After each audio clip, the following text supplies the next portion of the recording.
नमस्कार। आप सभी का एक बार फिर से स्वागत है भक्ति ज्ञान चैनल में। आप सभी को कार्तिक के महीने की हार्दिक शुभकामनाएं। आइए आज सुनते हैं कार्तिक की एक और नई कहानी। एक इल्ली थी और एक घुन था। इल्ली बोली, आओ घुन, कार्तिक का स्नान करें।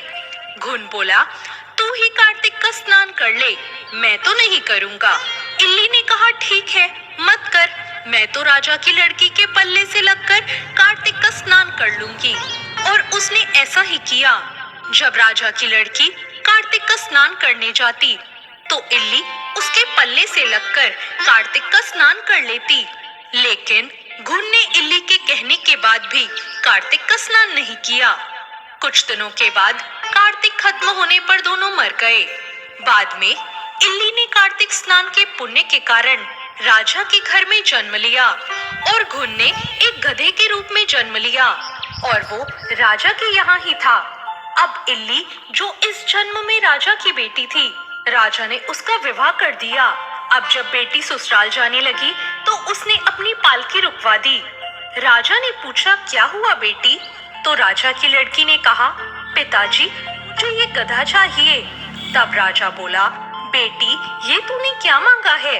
मांगना था तो धन दौलत ले जाती, इस गधे का तू क्या करेगी? लेकिन वो लड़की नहीं मानी और बोली, मुझे तो यही गधा चाहिए। फिर गधे को रथ से बांध दिया गया। महल में पहुंचने के बाद गधे को महल के नीचे बांध दिया गया। जब वो लड़की नीचे उतरी तो गधे ने कहा, मुझे पानी पिला दे।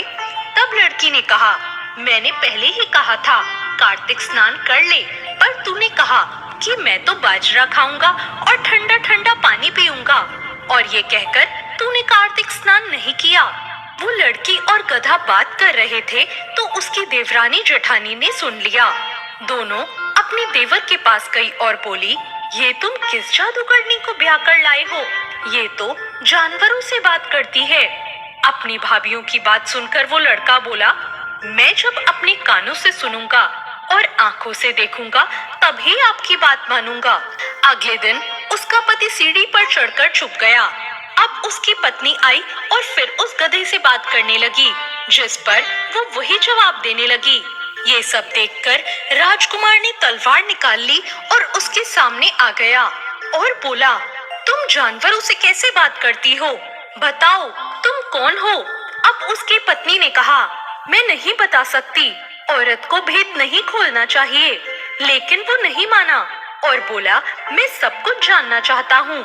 राजकुमार की जिद के आगे उसकी पत्नी हार गई और उसने पिछले जन्म की सारी बात उसे बता दी कि वो पिछले जन्म में इल्ली थी और ये गधा घुन था। उसने कहा, मैंने इसे कार्तिक नहाने को कहा था, लेकिन इसने मना कर दिया, जिसके परिणाम स्वरूप ये इस जन्म में गधा बना और मैं राजकुमारी के पल्ले से लगकर कार्तिक स्नान कर लेती थी। इस वजह से मैं राजा के घर राजकुमारी के रूप में पैदा हुई और मैं इससे पिछले जन्म की बात कर रही थी। सारी बात सुनकर राजकुमार बोला, क्या कार्तिक स्नान करने का इतना पुण्य मिलता है कि एक इल्ली राजकुमारी बनकर पैदा हुई? उसने कहा, हाँ, बहुत पुण्य मिलता है। अपनी पत्नी की सारी बातें सुनकर राजकुमार ने कहा, यदि कार्तिक स्नान का इतना पुण्य मिलता है तो हम दोनों भी जोड़े से कार्तिक स्नान करेंगे और दान पुण्य भी करेंगे, जिससे आने वाले समय में हम और सुखपूर्वक रह सकें। तब उन दोनों ने जोड़े से कार्तिक स्नान किया और उसके परिणाम स्वरूप उनका आगे का जीवन और सुखी हो गया।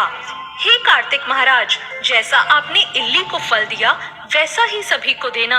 कहानी कहने वाले, सुनने वाले, हुंकारा भरने वाले सभी पर अपनी कृपा बनाए रखना। तो ये थी कार्तिक नहाने की कहानी। आपको ये कहानी कैसी लगी कमेंट करके जरूर बताएं। साथ ही मेरे चैनल भक्ति ज्ञान को सब्सक्राइब करना ना भूलें। धन्यवाद।